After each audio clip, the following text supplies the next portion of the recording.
ખૂબ જ સુંદર, અતિ સુંદર. પ્રભુની કૃપામાં દરરોજ અહીંયા ચાલવા આવવાનો લાવો મળ્યો, પણ આજે એવું થયું કે લાવને કંઈક વિડીયો બનાવું.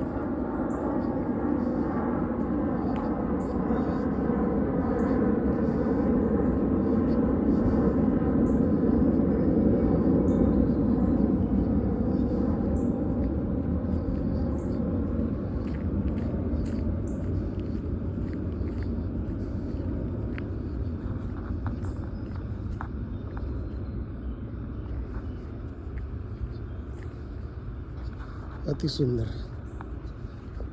આહલાદક વાતાવરણ by the grace of God. Hallelujah. ઊંચા ઊંચા ઝાડ, ચારે બાજુ પુષ્કળ ઝાડી.